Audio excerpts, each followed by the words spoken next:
बहू या नौकरानी, एक दर्द भरी कहानी। पूरे 4 साल बाद विशाल कनाडा से लौटा था। कनाडा में एक ब्यूटी प्रोडक्ट बनाने वाली कंपनी के लिए विशाल काम करता था। विशाल अपने देश, अपने घर लौटकर काफ़ी खुश था। एयरपोर्ट पर उतरते ही विशाल की नज़रें अपने परिवार वालों को खोजने लगी।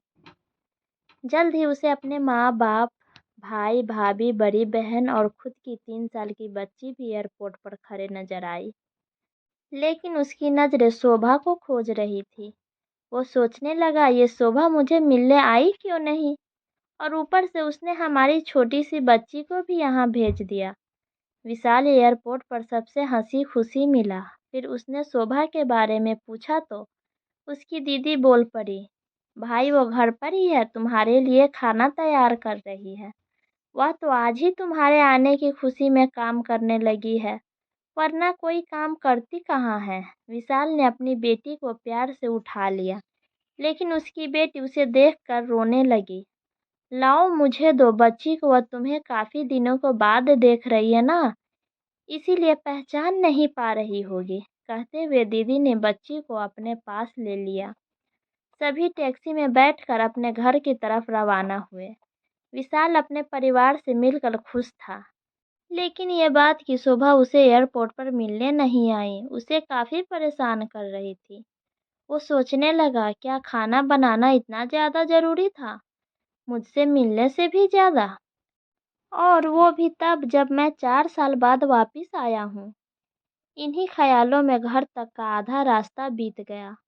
अब उसकी बच्ची उसे देखकर रो नहीं रही थी, इसीलिए विशाल उसके साथ खेलने लगा। बाकी का आधा रास्ता भी खत्म हुआ और सब घर पहुंच गए।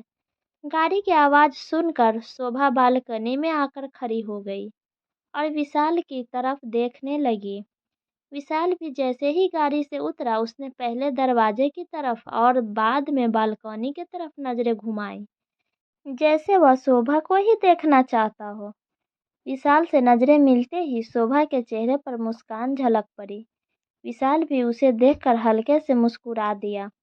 सभी घर के अंदर गए। शोभा सबके लिए पानी लेकर आई और सभी को पानी देने के बाद फिर से किचन में चली गई चाय बनाने के लिए। थोड़ी देर तक सभी परिवार वालों से बात करने के बाद विशाल शोभा को बुलाने लगा। माँ ने उसे बीच में टोकते हुए कहा, रहने दो उसे किचन में, थोड़ा काम कर लेने दो, बाद में अपने आप आ जाएगी।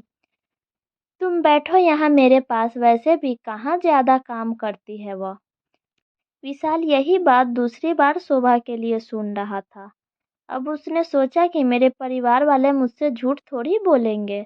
हर दिन नहीं होता होगा उसको इतना काम, आज थोड़ा सा है, करने देते हैं, मैं बाद में उससे बात कर लूँगा। विशाल अपने परिवार वालों से बातचीत में मगन हो गया। एक के बाद एक रिश्तेदार और पड़ोसी विशाल को मिलने आते रहे और शोभा को किचन से बाहर निकलने का समय ही नहीं मिला। सभी के लिए चाय बनाना, नाश्ता बनाना, यही करते करते शाम हो गई। शाम होते ही अकेली शोभा इस बड़े से परिवार का खाना बनाने में जुट गई। 2 घंटे बाद सभी परिवार वाले खाना खाने के लिए डाइनिंग टेबल पर बैठे थे, सिवा शोभा के। विशाल चाहता था कि शोभा भी उसके साथ बैठकर खाना खाए, लेकिन फिर माँ ने कहा, अगर वह भी खाना खाने बैठ जाएगी तो सबको परोसेगा कौन। सभी के खाना खाने के बाद शोभा ने अकेले खाना खाया। रात को सोने के वक्त विशाल और शोभा अच्छे से मिल पाए। विशाल शोभा के साथ काफ़ी बातें करना चाहता था, लेकिन वह उसके चेहरे पर थकान और नींद अच्छे से देख रहा था, इसीलिए उसने शोभा को परेशान ना करने का फैसला किया और उसे सोने दिया। शोभा सोने ही वाली थी कि उसकी छोटी बच्ची रोने लगी, तो शोभा तुरंत उठकर उसे दूध पिलाने के लिए चली गई।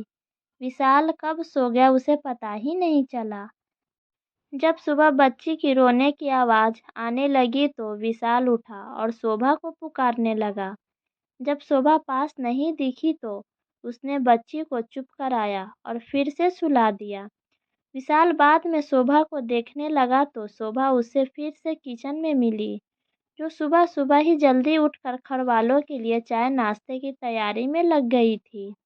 अब विशाल सोचने लगा, माँ और दीदी तो कहती थी कि शोभा ज़्यादा काम नहीं करती, लेकिन जो मैं देख रहा हूँ वो तो कुछ और ही है।